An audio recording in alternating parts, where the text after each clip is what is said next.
Hey everybody, and welcome to our newest project for first responder wellness, No One Fights Alone, an in-depth conversation about mental health and addiction in the first responder space. We're joined by your hosts, Austin Pederson. Welcome everybody back to another episode of No One Fights Alone. I think that we have some special guests here today. I have with me Danny Warner, who is the executive director of Chateau Recovery, and I also have Mr. Ben Pearson, the clinical director of Chateau Recovery.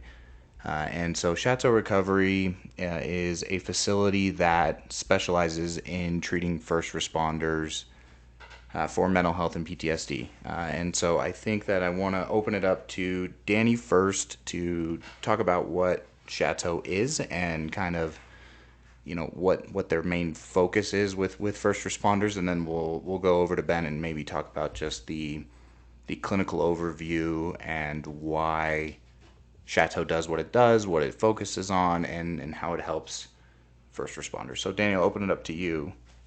Thanks, Austin. I'm excited to be here. Chateau Recovery, we've been around about 10 years, and we are located in Midway, Utah, which is up in the Rocky Mountains. It's about 20 minutes outside of Park City, Utah, nestled right up against the mountains in a beautiful location, right on a golf course, but just a nice, peaceful, serene setting for people to be going through this. We, like I said, we've been here about 10 years, and about 5 years ago, we realized that the program that we've created is a little bit different than what's typically out there, and is specifically well suited for treating first responders. And so we pivoted at that time and started tailoring our program for first responders, and more specifically to address trauma. And Ben will get into what that program consists of, but we started to see the need for programs that were able to treat first responders specifically and provide an environment that was not only culturally competent, but was able to meet their needs. So for about the last 5 years, we've been really focused on developing that program. We're a little bit smaller facility, just 16 beds, a little bit more boutique, but we found that really lends itself well to being able to provide the environment where these men and women feel safe and comfortable to be able to do the work that they need to do. Yeah, no, absolutely. I think smaller facilities, they have the capability to focus more individually instead of as, a massive group with 30 to 40 people. Have you seen the need over the last 3 years really increase for first responders? I'm not sure that the need has increased, but the awareness of the need has definitely increased, right? I think finally the conversation has started to shift, and people are recognizing that we need to be addressing these things. We need to be providing opportunities for first responders to talk about it and to get help so that they can stay on the job. I think the need has always been there, but I think the conversation has not. People haven't felt comfortable having that conversation and being able to go out and to get those needs addressed. But finally, I think there's kind of a groundswell in different departments and throughout the country to finally start to say, hey, we need to be talking about this, and we need to be preemptively getting people help before they get to that point where the wheels start coming off. Yeah, and I think, we talked about it in the last episode that a lot of departments are reactive instead of proactive. Do you think that has shifted at all in the last few years, which is you start to see a little bit more proactivity instead of a crisis call or things like that? I think we're starting to see that. I think for a good portion of the country that is not gotten there yet, but I think that reactivity, that reaction to it has started to say, hey, let's see if we can get upstream a little bit and start to get this addressed before it becomes a crisis. I think we're starting to see that, and I think we're seeing departments start to ask those questions and say, hey, how do we do that? I think it's pretty early on, and people are hungry to figure out what that looks like, but I feel like we're at this curious phase, but people got more questions than answers right now. Yeah, no, definitely. And so we'll leave the clinical portion to Ben, but I think that I wanted you to chat a little bit about kind of that non-clinical portion of Chateau as far as, nutrition, recreational activities, maybe some non-evidence-based things that Chateau, supports and supplies for their clients when they come and stay residentially. Sure.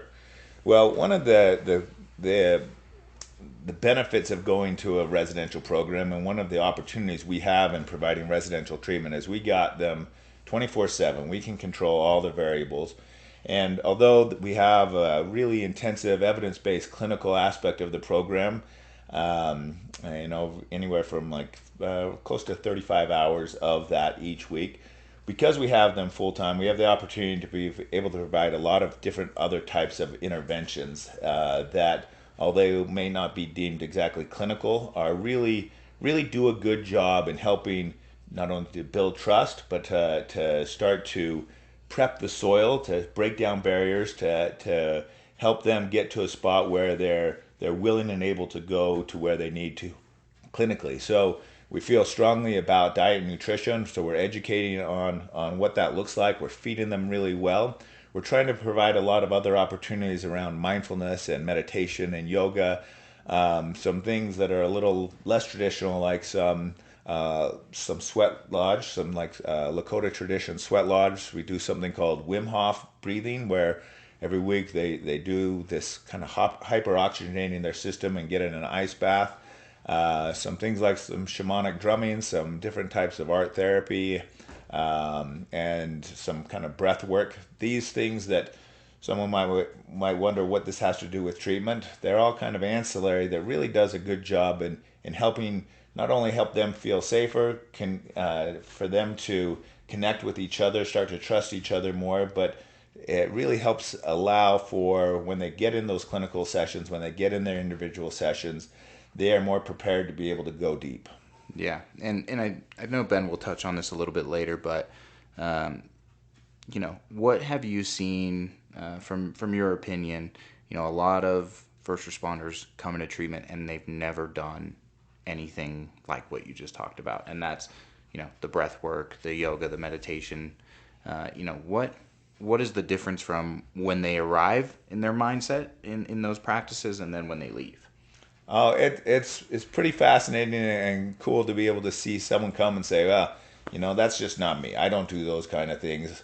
And they come and they're willing to engage with it. And by the time they leave, those are some of the things they connect most with, being able to quiet the mind, being able to sit quietly and to be able to start to focus in a little bit different manner. I get a lot that they're not interested in doing yoga or meditation, but by the time they leave, that's one of their very favorite parts. One of the really cool things is the Wim Hof breathing that we do. After they leave here, we get phone calls and pictures back of them who have gone home, purchased their own horse trough, and are doing ice baths in their basement or their backyard. So it's kind of cool to see that propagate out. Yeah, no, I think that's, especially over the last year, in just, if I am transporting someone to the airport or something like that after their stay, Wim Hof has been a huge hit. Buying horse troughs in their own house and doing those cold plunges, and continuing that work.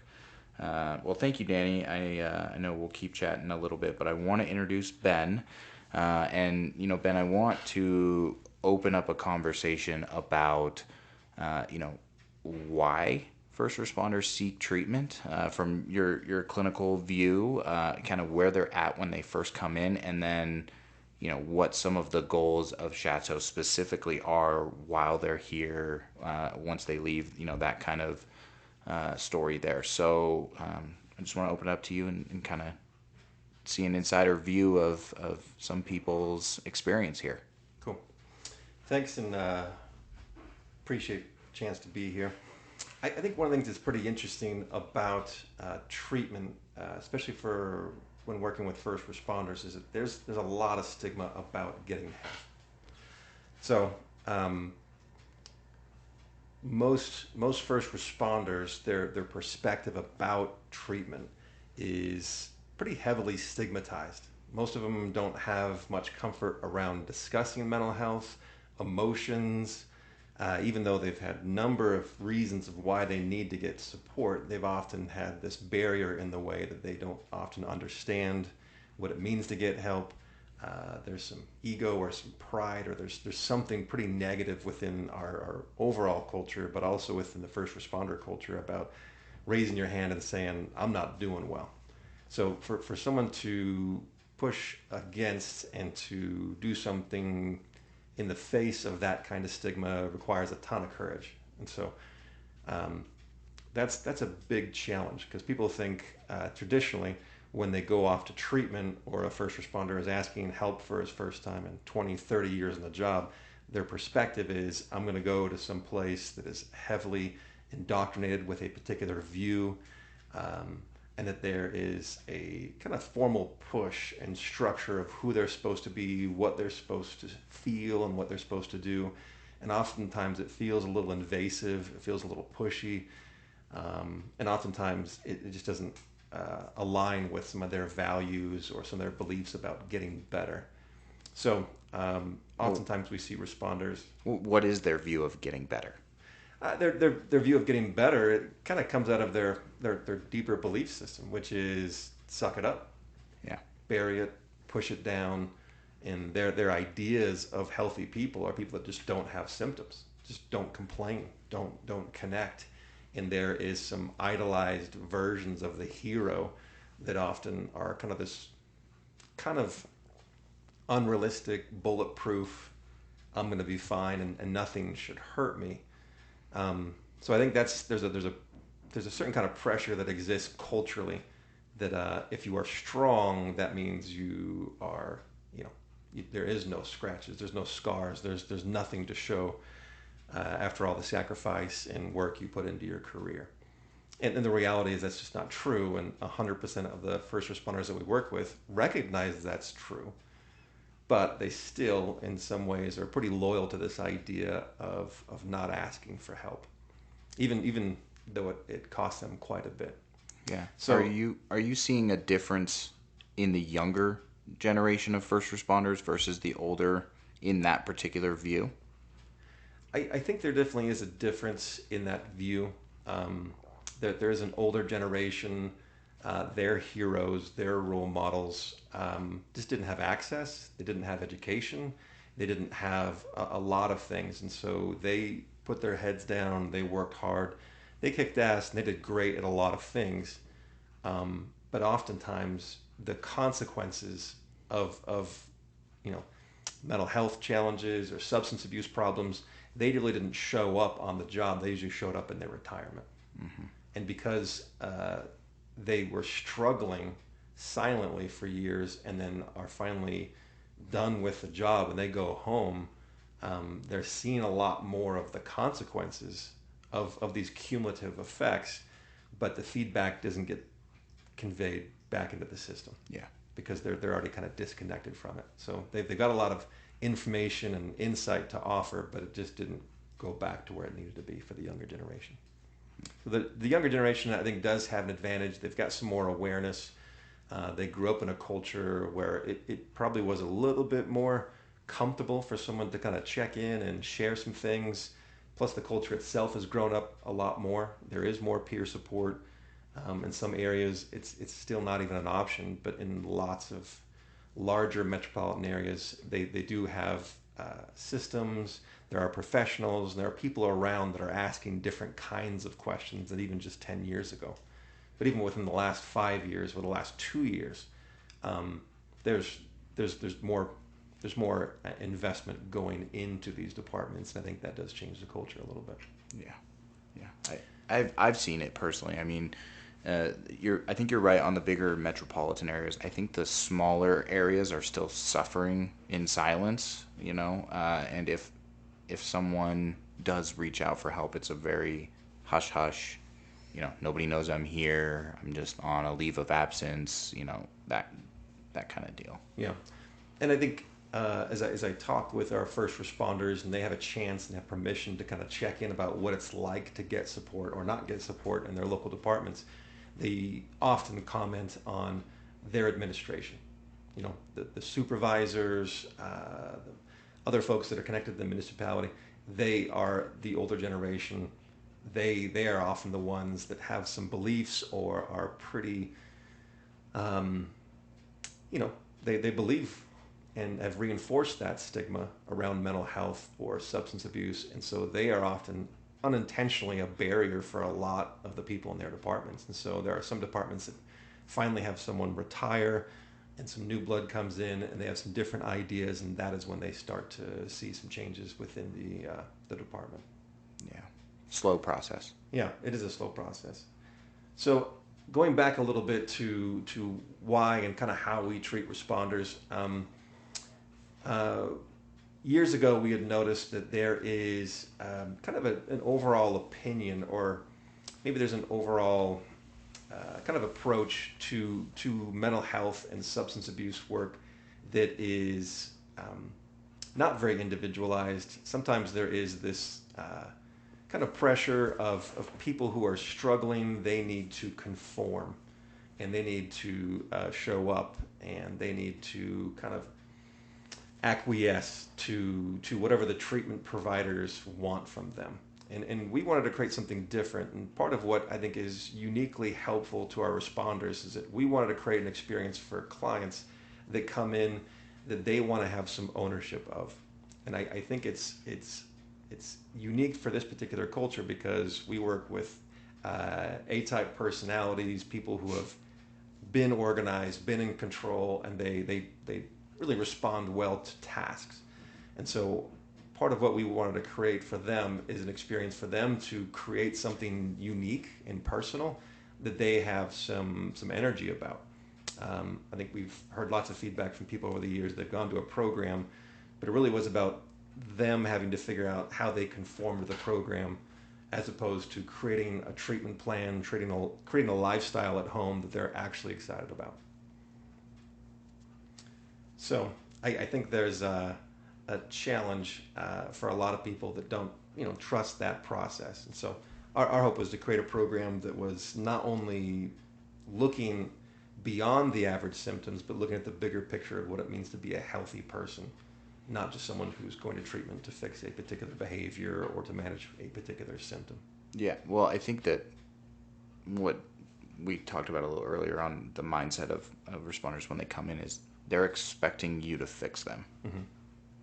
And they'll never have to do anything ever again. They won't have to continue treatment once they leave. This 30, 45, 60-day stay, whatever it may be, is it. That means they're healed and they're going to live a happy life. And that's not a reality. Right. It comes from a decent idea. Yeah. The reality is that the medical model has been around for a long time. And so they professionally look at problems and think, how do I go in, fix it, done, move on to the next call, the next challenge.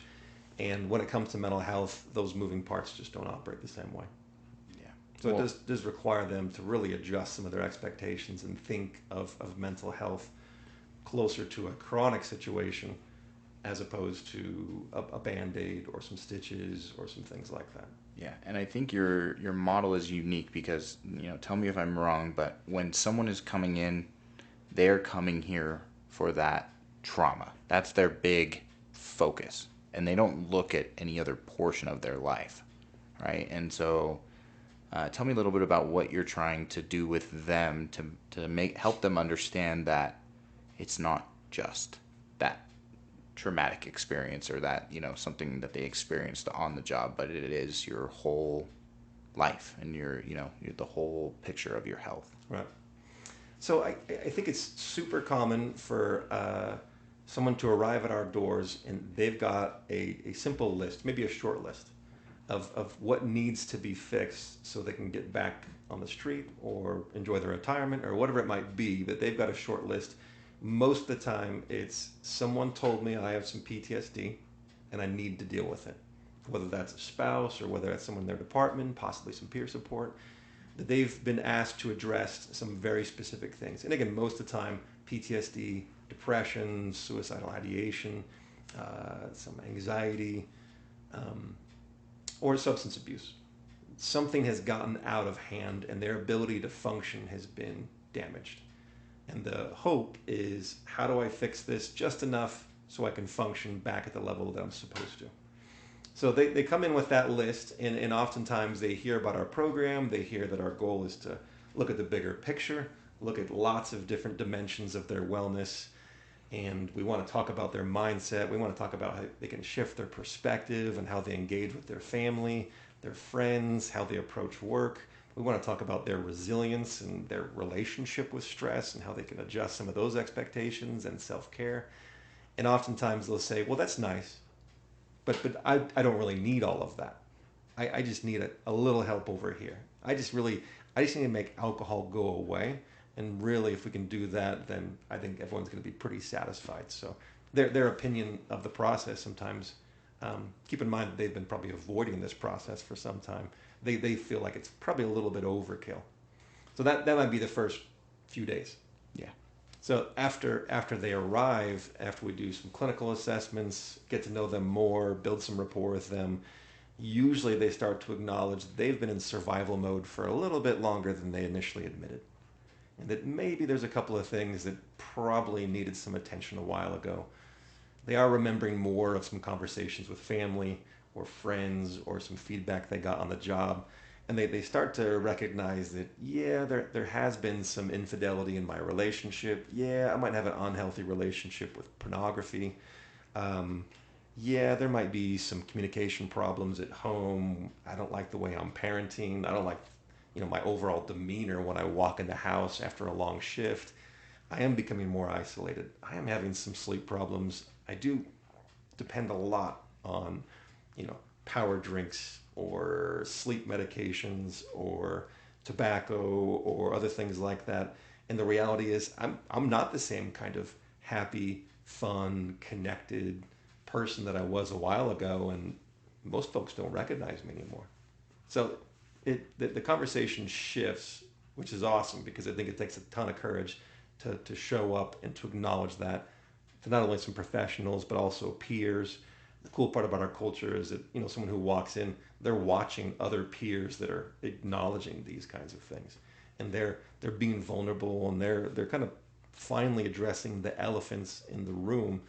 And then it is giving them permission to say, okay, I don't have to hide this stuff. The shame and the fear and all these judgments I have about myself or other people who ask for help, they start to melt away a little bit, and then we start to have them recognize that, okay, my life's not balanced. And even a little bit further beyond that, a layer that they start to connect with over the course of this process is they start to recognize, I've been unhappy for a long time. I've made lack the fundamental skills to connect in my marriage or in my relationships. And I've noticed it for a while. Obviously, there's this uncomfortable moment where we kind of recognize we have become a little bit like our parents. And some of those traits we worked really hard to not develop, here they are. They're having an impact on my relationships. And also there's stopping for the first time and recognizing there is a cumulative impact of years and years of not expressing emotions. And so the impact, and we have a lot of research nowadays that supports it, that their bodies are becoming more tired. The fatigue, the tension, there's a lot of things physically that they're starting to show up and take away from their retirement, take away from their relationships, that they just didn't realize are connected to stress. So yeah, I'd say it's a pretty big realization for people to come in saying, here's my list, let's fix this, to realizing, wow, there's a lot of things I've been putting off. And then for this other layer to say, I need to keep on doing this kind of work for a while in order for my family to trust me again, for me to trust them again, and for us to rebuild and kind of create the life that I've always wanted, but I wasn't sure kind of how to do it, and I didn't have a map to kind of put it all together.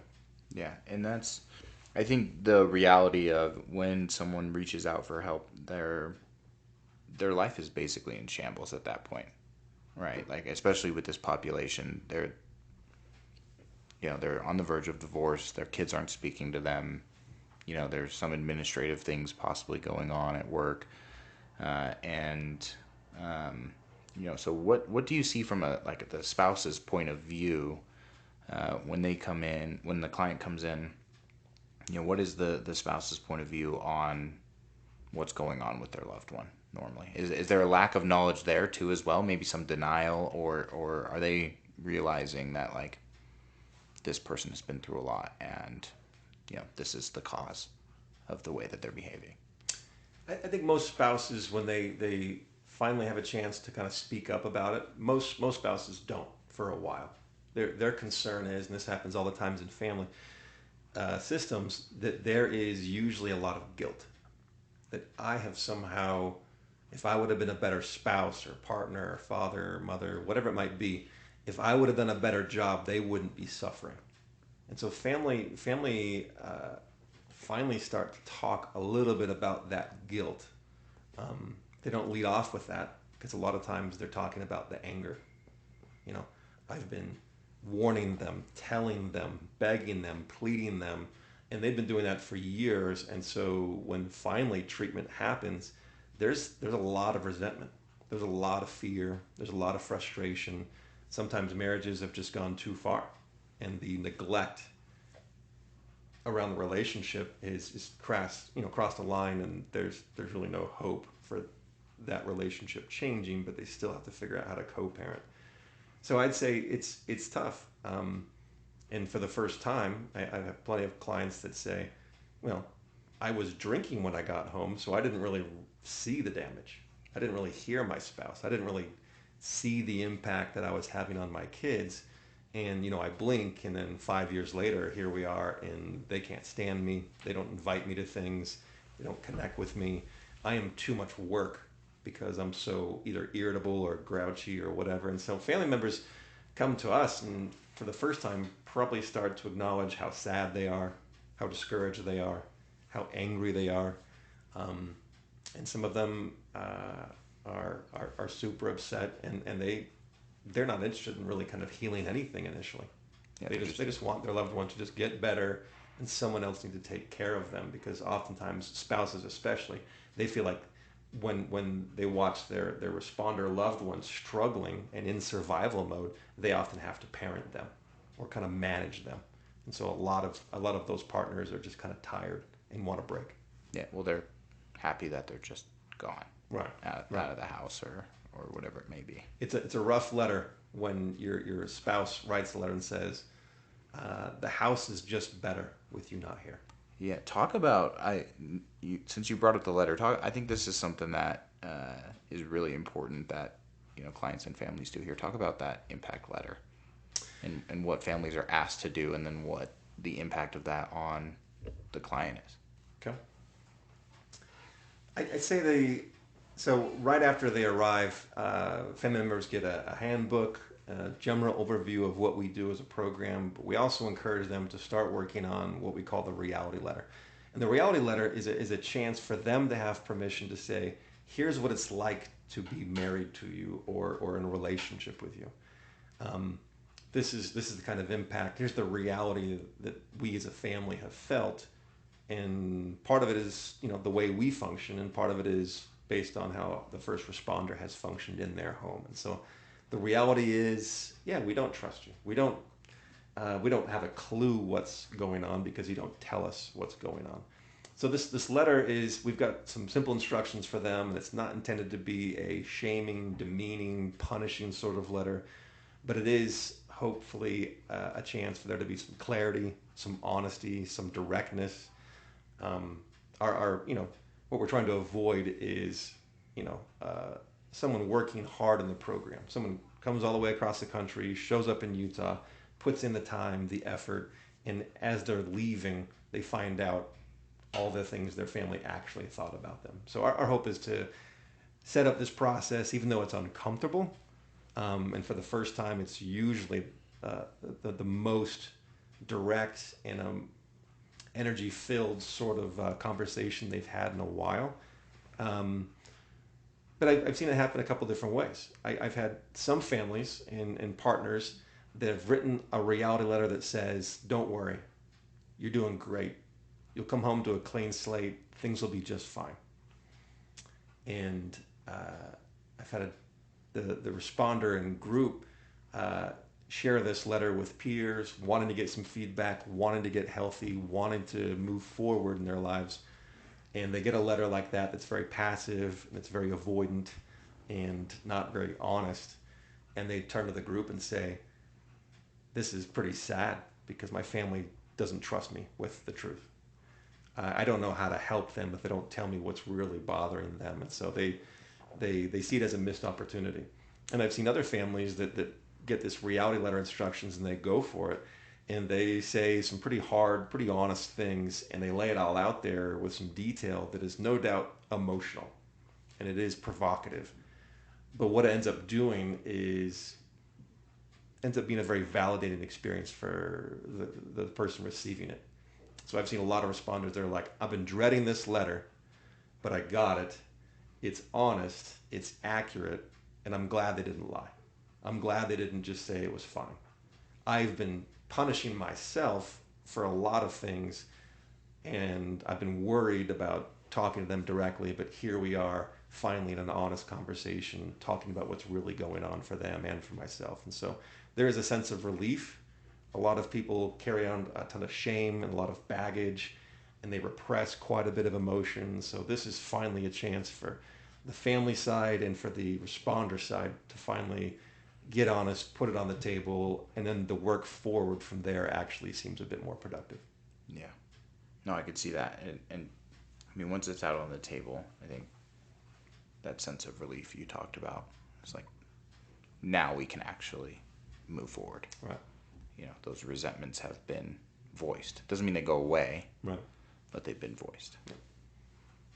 No, that's a cool little project. So, you know, I want to talk on the trauma piece and what Chateau does from that perspective. I think that most people expect, you know, hey, we do EMDR or whatever that may be, and that's handling the trauma portion. I mean, what is your thought? I know that you guys do provide that, but from an outside perspective, other than just that one therapeutical modality, what is Chateau doing to address those, you know, critical incidents and the things that are the responders feel like they're there for? Right.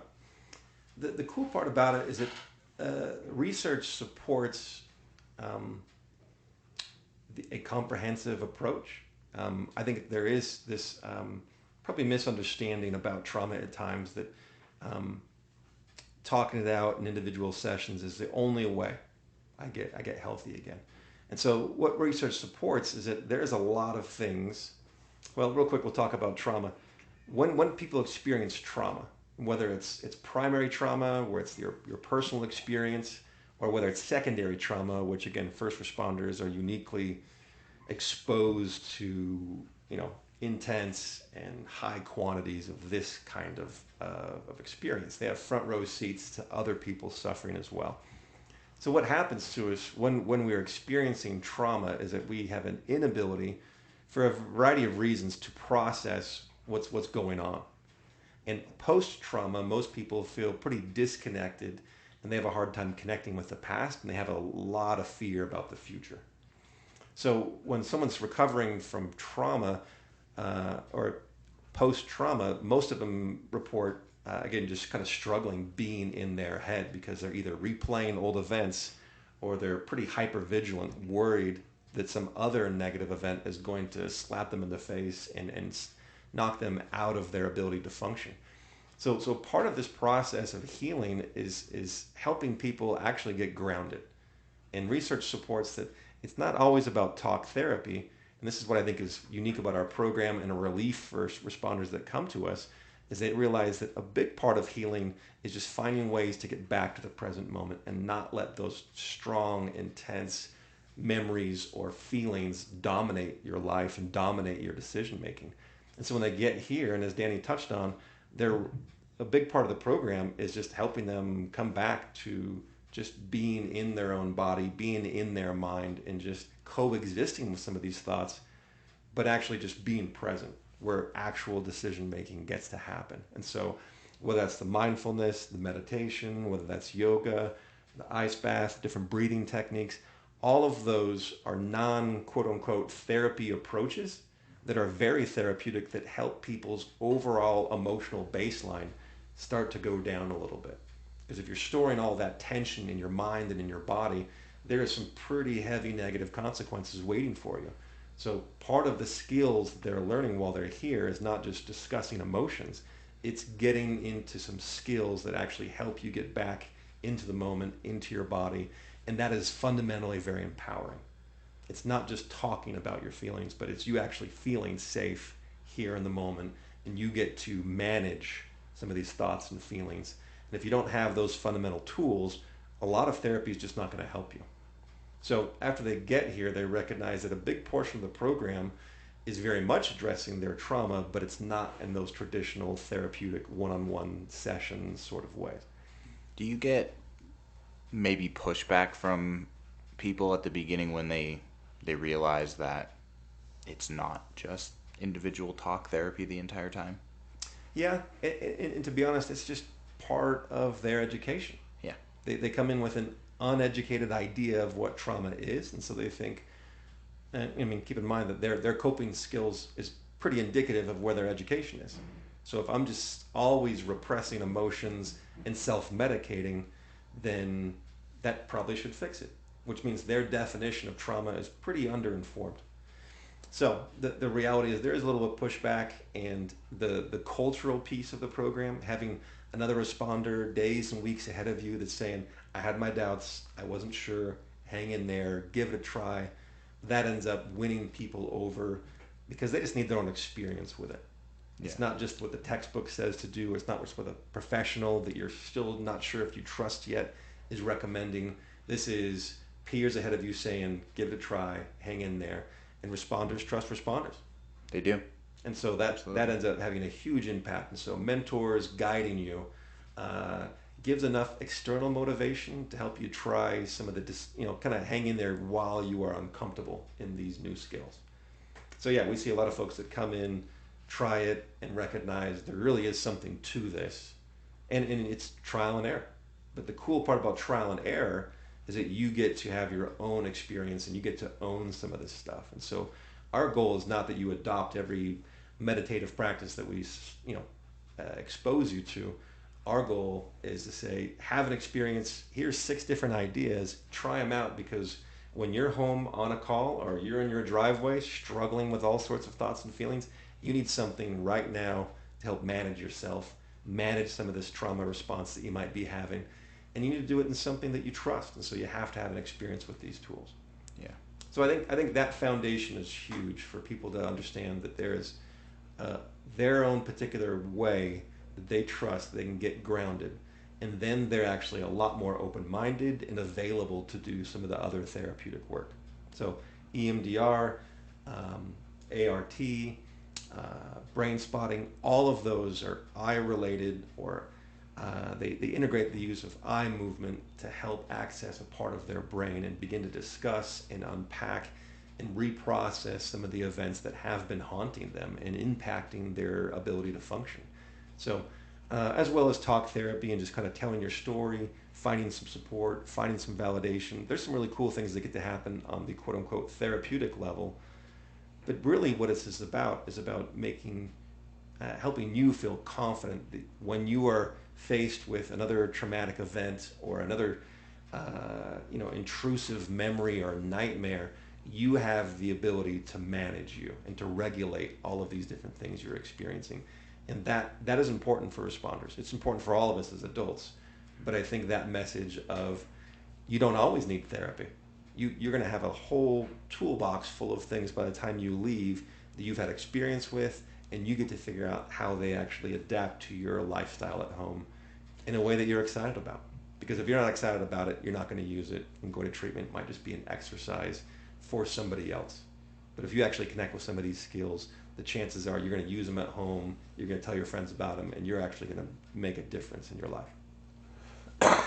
No, totally. And I think I wanted to, while you're touching on some of the non-therapeutical things, I want to shift over to Danny. And Danny, I know this has kind of been one of your pet projects, but I want to talk a little bit about neurofeedback and kind of what you've seen the benefit be. Well, first off, why you brought it into Chateau, and kind of what you've seen, the impact of neurofeedback treatment on responders.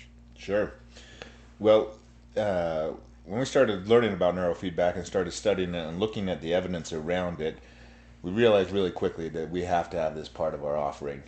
So we have a couple neurofeedback machines, and we want our clients to be doing at least one neurofeedback session a day. That's our goal. And the cool thing about it is it's really just brain training, and it's very subtle. They go and hook themselves up to a few electrodes on their head that's monitoring their brain activity, and it's about a 30-minute session. And it's really just training their brain to be able to stay in a kind of steady confluence so that it's not getting distracted. It's not getting, whether it's urges or distractions. It's kind of, your brain can operate really erratically, but it's teaching it just to stay in balance. And a client goes and does a session, they're not usually going to recognize the benefit immediately, although we've had some who... I had one who had restless leg and arm syndrome, and he was shaking all the time, and after the first session that completely went away. But usually it's a little bit more subtle, where after a little while, where they're able to train their brain so it's not getting distracted, it's not getting pulled in different directions. Over time, some of the things that they're struggling with start to go away. For instance, I had one who... a police officer from LA who been a cop for 26 years, and he told me that in that 26 years, since he started being a cop, he couldn't go into a convenience store or a grocery store without waiting for the other shoe to drop. He was in a state of hypervigilance. He would look at people as threats, wondering what's about to happen, and just ready for any eventuality. But it made anywhere he went kind of uncomfortable, because he was in a heightened state of alertness. And after doing these sessions, for the first time, he was able to go into a Walmart and enjoy shopping, think about what he was looking for, and not be waiting for whatever was about to happen. He also, for the first time since he became a cop, was able to sleep through the night without having nightmares. I've had other people who have had some traumatic brain injuries who were able to start reading again. Some who had these kind of intense phobias, when they walk into a room, those start to dissipate. But the thing that really convinced us when we saw it, the benefit when somebody is struggling with like an addiction like alcohol, and they couple neurofeedback with therapy, the success rates go up exponentially. And so making sure that we're providing that for our clients while they're here, and just retraining their brain, helping them to calm their thinking down and not get so distracted, and get their thoughts pulled in each direction, and minimize those urges, greatly improves the success rates. Yeah. And so what do you think people have ever heard of it or are open to it immediately when they come in, or are you seeing, a pushback of like, I don't want these things hooked up to my brain? I think a lot of people haven't heard of it. It's been around for some time. It's getting more accessible. Before, the technology required that you have to have real specialists hook you up and be monitoring it, but the technology has improved such that it's becoming more available. But most of our clients who come in are willing to do whatever it's going to take, and so they're willing to hook themselves up and to go do it. They recognize pretty quickly how valuable it is. So we're seeing real great success rates with it, and seeing people going home and wanting to continue on with it. But the cool thing about it is you don't necessarily need to continue that training to have the benefit. As you train your brain to be able to stay within that confluence, the benefits exist well after you're done doing it. Yeah. And so what is the exact, like, what's the length of a session? What is being processed? Is it, images? Is it sounds? What's going on during that session? Sure. So the system that we use, it's what's called a dynamical system, where it is taking real-time readings of what's going on, and it's responding based off those readings. So a session is about 33 minutes long. They hook themselves up to 5 different electrodes on their head, which is monitoring their brain activity. And then they put some headphones on, and they're just listening to music. They can draw, they can read, they can lay back and close their eyes. And as their brain frequency kind of deviates from the norm that it's in, you get a little glitch in the music, and it's operating on a subconscious level. You don't have to pay attention to the glitch, but all it's doing is it starts to deviate from that frequency. It's just saying, hey, pay attention. And it teaches you just to keep that back in balance. We don't realize all the time when we're getting distracted, when we're having that kind of erratic behavior in our brains, but it's just alerting you to it, and it's training the brain to just pay attention, to keep it in balance, and so that session lasts about 33 minutes. People start to recognize the benefits after about 5 sessions, but or 20 sessions where you really start to hit the sweet spot. But getting 20 to 30 sessions, if someone's here for a 30-day period, is where you really see the benefits. Oh, awesome. Thank you, Danny. I think that neurofeedback is going to keep excelling in popularity over the next couple of years, and it has been just an awesome addition to what you guys offer. Ben, I wanted to jump back over to you and ask you something that I think a lot of people are interested in, and that is the discharge portion. Like what you're seeing people come back to, and maybe how you prepare them for going back home. Because, I know that there's a 30-day minimum requirement for Chateau, but in the grand scheme of people's lives, that's a pretty short period, right? And when they come in, they think that it is the longest thing that they'll ever do in their life, and they blink their eyes and they're done, and they talk about it at the end, which was like, it was so fast, and so talk a little bit about what you're trying to prepare people for, and maybe some of the struggles that they're going to face when they leave. Yeah, I think that's a big challenge, and it's for sure top 2 questions that I get from family. What can we do to support them, but what are we really getting ready for? So I'd say that it goes back to our model. Part of people coming into this process, they are in survival mode. Oftentimes we kind of refer to it as kind of tunnel vision, and they don't really know what's going on in the big picture of their lives because they're out of balance, pretty apprehensive, pretty defensive, pretty guarded, and so they're not really in any kind of preparation or prevention mode at all. So helping them expand that view beyond just that tunnel vision is a portion of our job. But even as early within their first week, we start having the conversation of, okay, what does life look like afterwards? So we've got a 6-dimensional model, and we ask them to start assessing and considering strengths and weaknesses in their emotional mental health, their physical health, their family system that they're in, what resources you have there, your spirituality, how you find your purpose and meaning, how you manage your ego, what motivates you internally, their core relationships, how healthy are they, what assets or deficits do they have in that area, and then just the day-to-day skills, like practically speaking, how well do you function, and how are you going to kind of maintain that balance that we're going to be finding over the course of treatment. So the conversation towards the end of the program is, cool, we've exposed you to a lot of different tools, a lot of different ideas in each of these 6 different dimensions.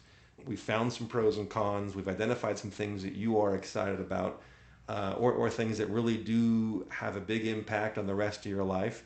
And we've already started to get some commitments and some ideas about change.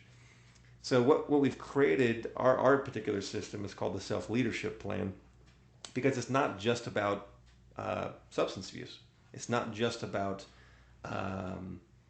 abstinence from a particular behavior or a substance. We are talking about having a comprehensive plan of how you're going to do your self-care in each of these areas of your life. And we start to, basically ask some tough questions in each of these areas. And everyone who comes to the program, their job is to say, here's what I see, this is what I want to do different, and this is what I'm going to have to do within each of these dimensions of my life in order to stay healthy. And so it really requires a shift in the expectations.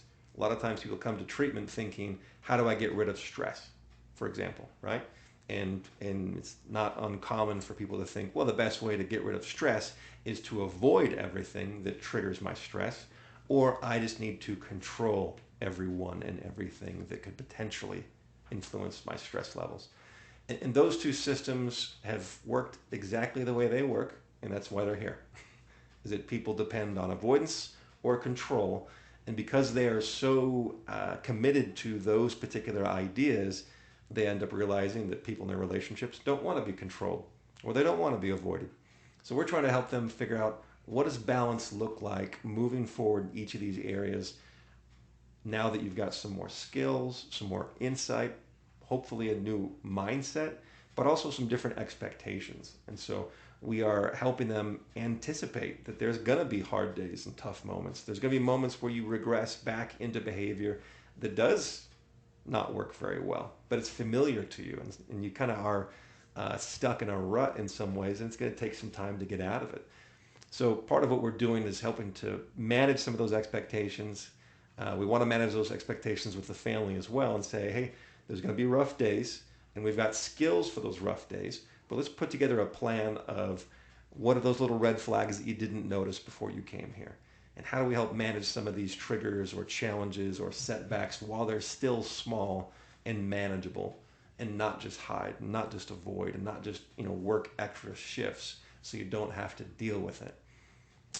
So what we want them to do is put together a plan that says, this is how I'm going to strengthen my mental health. This is how I'm going to prevent misunderstandings in my relationships. This is the kind of boundaries I'm going to put together when it comes to my family. Or these are the kinds of things I can do while I'm at work that don't require therapy, that don't require these things. And so they put together basically this plan, and our hope is that they can understand the plan, believe in it, connect with it, and get some feedback from us about the quality of that plan.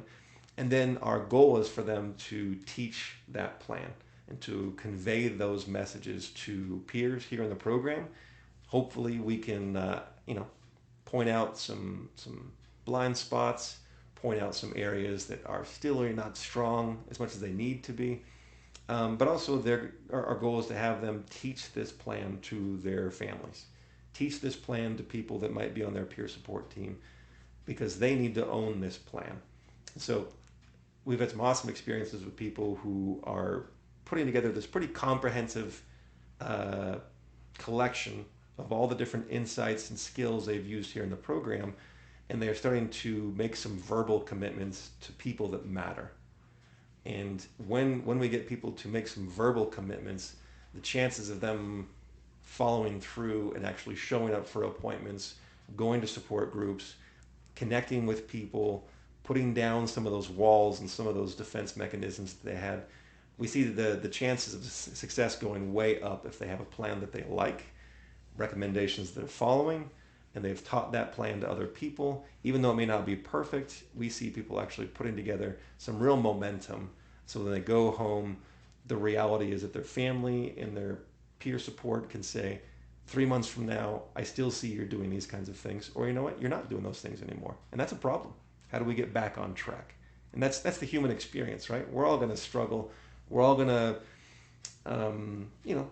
have good and bad days when it comes to motivation. We may or may not use some of these skills. We may not get enough feedback.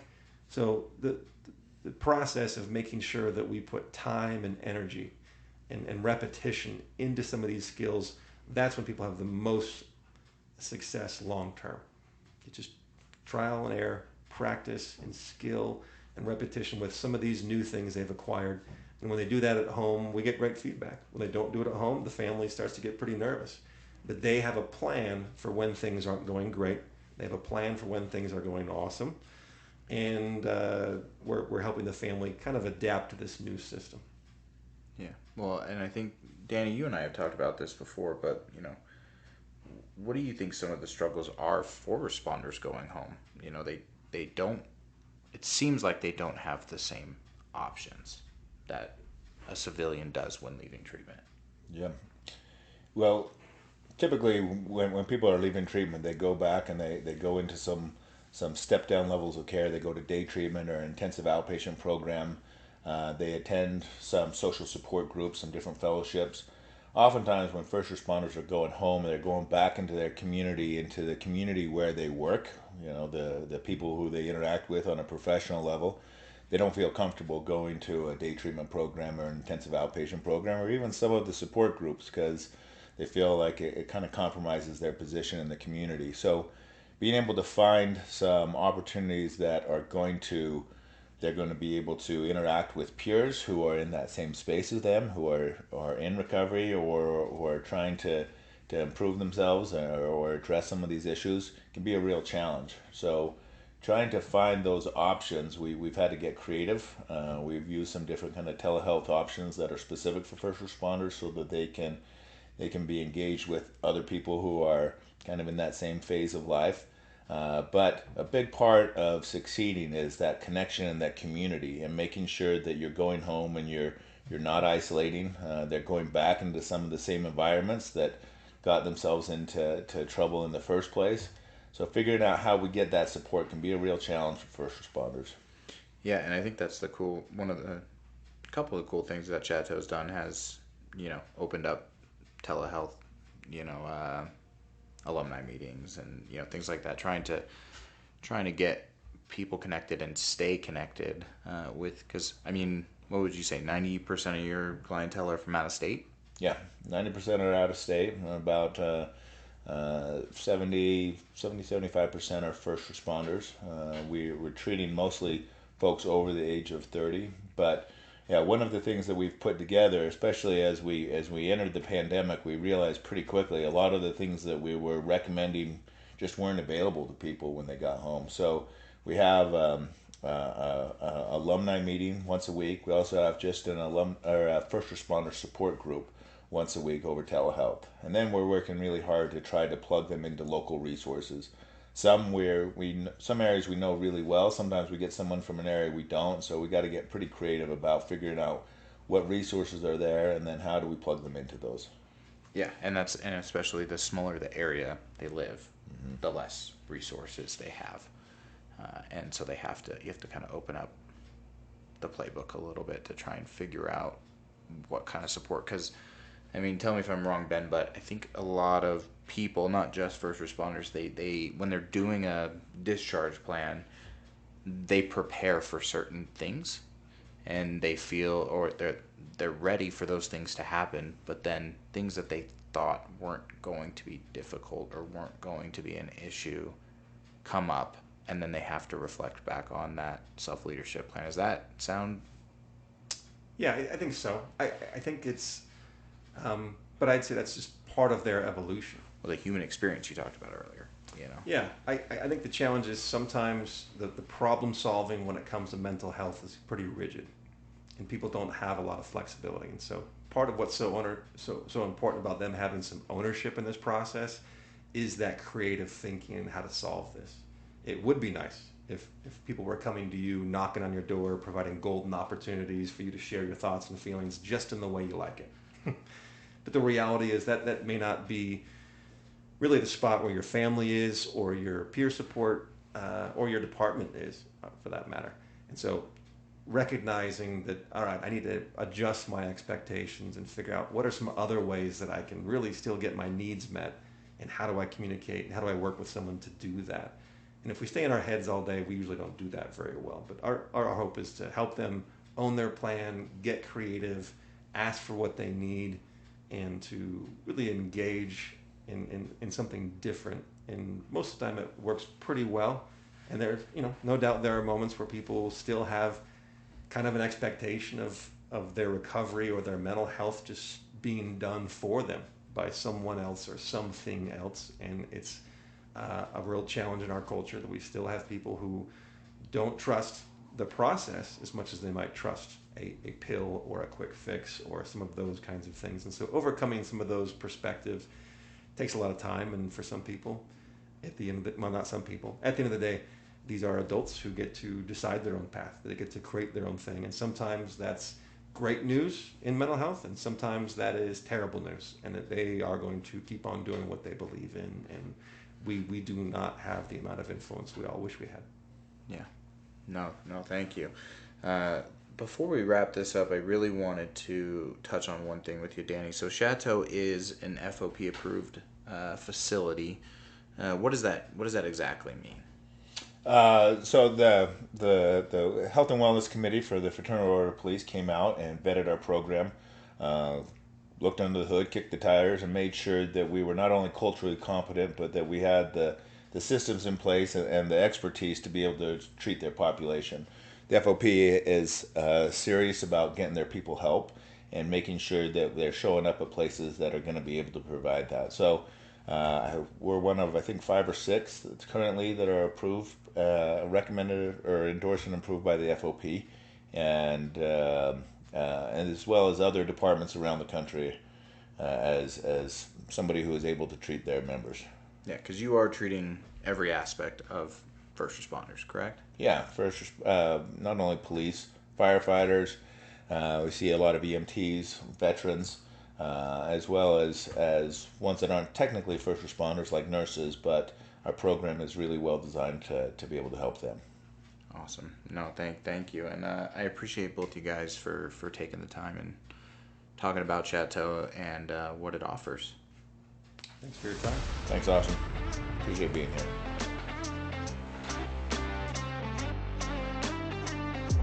Thank you for listening to this segment of No One Fights Alone. No One Fights Alone is sponsored by Chateau Recovery is a 16-bed treatment facility nestled in the foothills of the Wasatch Mountains in Midway, Utah. Chateau's First Responder Resiliency Program is designed to treat the unique challenges and issues that first responders encounter in the course of their careers. Chateau's comprehensive and highly individualized approach to treatment addresses more than just the presenting issues. It addresses the why. Each of their seasoned, trauma-trained, and culturally competent therapists utilize evidence-based, specialized therapies to treat trauma at its core and enable clients to begin the healing process while developing a resilient and healthy relationship with stress. Chateau Recovery is trusted by departments and agencies from around the country to treat responders and veterans. In fact, it is one of only a handful of facilities nationwide that is vetted and approved to treat members of the Fraternal Order of Police. For more information or to speak to a representative, go to chateaurecovery.com or call 888-507-5031. No One Fights Alone is also sponsored by First Responder Trauma Counselors. First Responder Trauma Counselors are subject matter experts in proactive behavioral health care for frontline workers through their National Peer Support Academy. This 40-hour all badges, all uniforms, and all scrubs educational experience helps to create caring, honest, and empathetic peer support relationships with your fellow frontline workers. The FRTC National Peer Support Academy is taught by actual first responders who have gone back to school to become culturally competent, licensed behavioral health clinicians that teach from lived experiences, not just theories from books. This fast-paced, immersive educational academy will not just change your life, it will help you save the lives of others. For additional details, visit 991overwatch.org or call 970-222-419-3. This could be the most life-changing academy you'll ever attend.